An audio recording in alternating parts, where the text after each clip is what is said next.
नमस्कार मित्रांनो, माझ्या यूट्यूब चॅनलवरती आपल्या सगळ्यांचं पुन्हा एकदा स्वागत आहे. आज आहे रविवार आणि आज आहे प्रगट दिन.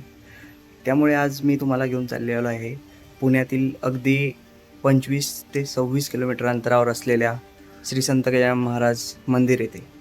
तर आज आपण तिथे बघणार आहोत तिथला प्रगट दिन कसा आहे, काय आहे. शेगावमध्ये तर आपण भरपूर वेळा बघितलेलं आहे, पण पुण्यामध्ये आपण पहिल्यांदा बघतोय.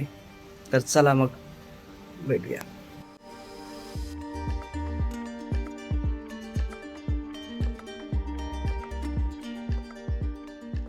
मित्रांनो, आता आपण जस्ट तिथनं निघलेलो होतो रूमवरनं. त्याच्यानंतर मी आता पुण्यातनं बाहेर पडणार.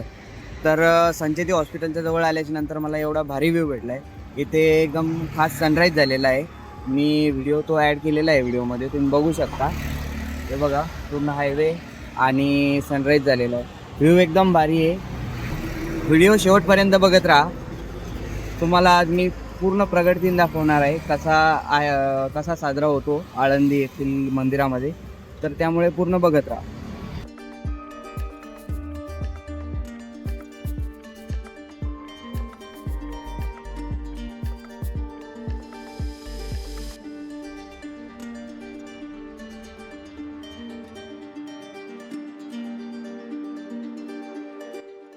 फायनली मित्रांनो, आपण इथे पोहोचलेलो आहोत.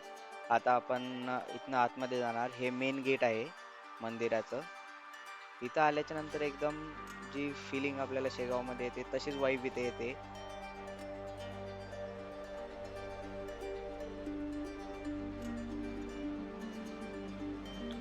मंदिरामध्ये एंट्री केल्यानंतर लगेच उजव्या साईडला भक्त निवासच्या समोर चप्पल स्टँड आहे.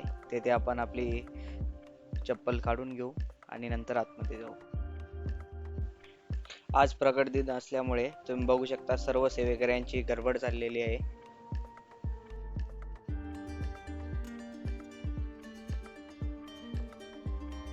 या ठिकाणी श्री संत निवृत्तीनाथ, श्री संत नामदेव, श्री संत ज्ञानेश्वर, श्री संत तुकाराम असे 4 भक्त निवास आहेत, जेथे तुम्ही थांबू शकता.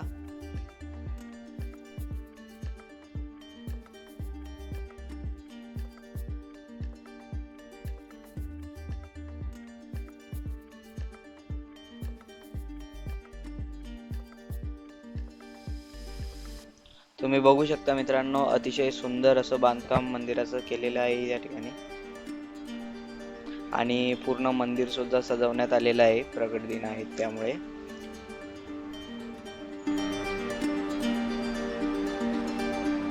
मित्रांनो, आपलं दर्शन झालेलं आहे. आतमध्ये मोबाईल अलाउड नाहीये, त्यामुळे आतमधील व्हिडिओ काही मी काढलेला नाहीये. तुम्ही बाहेर बघू शकता. मित्रांनो, मंदिर अतिशय सुंदर आहे. मी तर म्हणेल तुम्ही जर पुण्यात किंवा पुण्याच्या थोडेफार पण जवळ राहत असाल तर नक्की एकदा व्हिजिट करा. खूप चांगलं असं मंदिर आहे.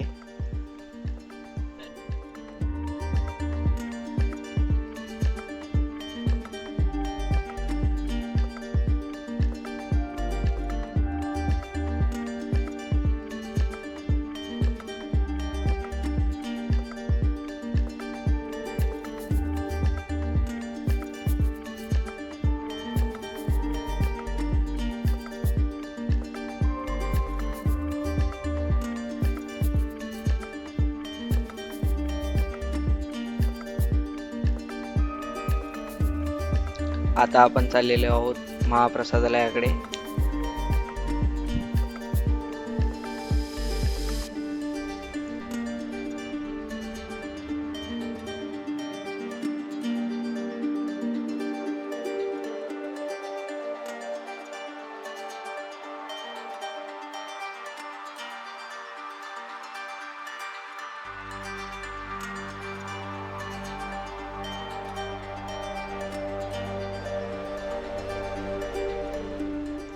तर मित्रांनो, व्हिडिओ कसा वाटला नक्की कमेंट करा.